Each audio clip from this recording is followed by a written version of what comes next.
আসসালামু আলাইকুম। দর্শক সবাই কেমন আছেন?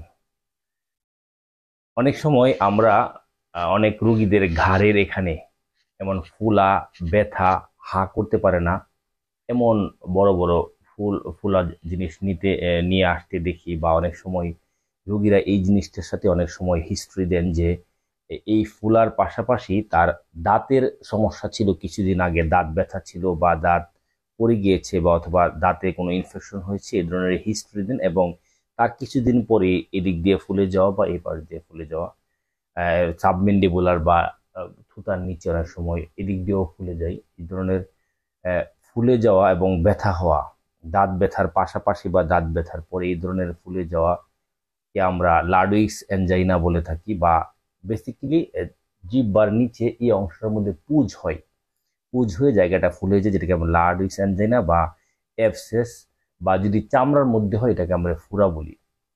এইটা হলে এই ধরনের ফুরা বা লার্ডউইক্স অ্যাঞ্জাইনা বা শরীরের কোনো চামড়ার মধ্যে কোনো ফুরা হলে বেসিক্যালি আপনারা কি করবেন? দর্শক, এই বিষয়টা সবার জ্ঞাতার্থে স্পষ্ট করে জানিয়ে রাখতে চাই।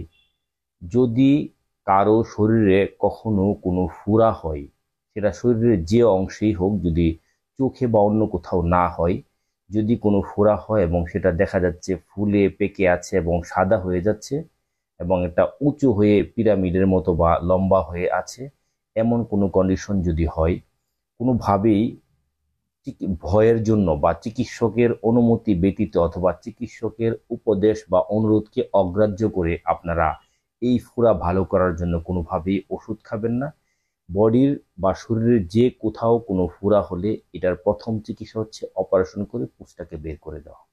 এটি হচ্ছে প্রথম চিকিৎসা। যদি এটা না করে সেক্ষেত্রে এই পুঁজগুলা শক্ত হয়ে সারা জীবন অনেক সময় 5 বছর, 10 বছর বা লম্বা সময় শরীরে থেকে যেতে পারে এবং ওখান থেকে পরবর্তীতে আবারও ইনফেকশন। সুপ্রিয় দর্শক, কারো শরীরে বা এমন থুতার এখানে যদি কখনো কোনো ফুরা হয় বা পুজ হয় বা পুজ জমা হয়, অবশ্যই সেটাকে অপারেশন করে কেটে পুজ বের করতে হবে এবং পুজ বের করার পর অ্যান্টিবায়োটিক জাতীয় ওষুধ চিকিৎসা দিলে সেটা দ্রুত ভালো হবে। কিন্তু যদি আপনারা ওষুধ খেয়ে ভালো করার চেষ্টা করেন, লম্বা সময় লাগবে, প্রচুর ওষুধ লাগবে, কখনো কখনো পুরোপুরি ভালো না হওয়ার সম্ভাবনা থাকবে। আবার কখনো কখনো এমনটাও হতে পারে আপনি ওষুধও খাচ্ছেন, তারপরেও ফুরা ফেটে গিয়ে পুজ বের হয়ে গিয়েছে। দর্শক, যদি ফোড়া হয় সেক্ষেত্রে বের করে দিলে সুবিধা হচ্ছে আপনি দ্রুতই ব্যথা থেকে মুক্ত হয়ে যাবে এবং দ্রুত ভালো হয়ে যাবে, যেটা ওষুধ খাওয়ার ক্ষেত্রে কখনো হবে না।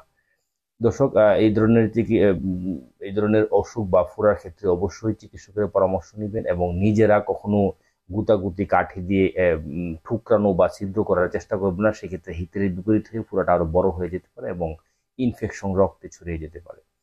সবাই সুস্থ থাকুন, নিয়মিত গোসল করুন এবং শরীর পরিষ্কার রাখুন। সেক্ষেত্রে শরীরে ফোড়া কম হবে মাঝে মাঝে, এবং অথবা প্রায় ভিটামিন সি অথবা টক জাতীয় খাবার খাওয়ার চেষ্টা করুন।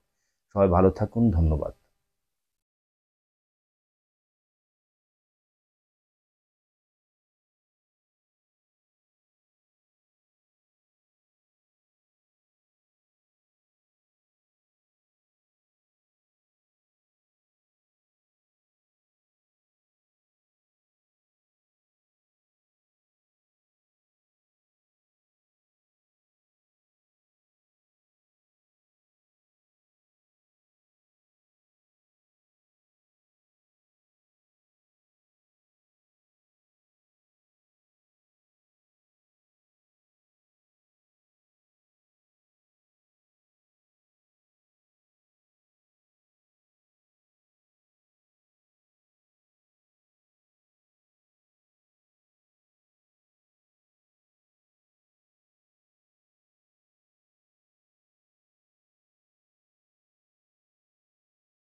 ক্ষেত্রে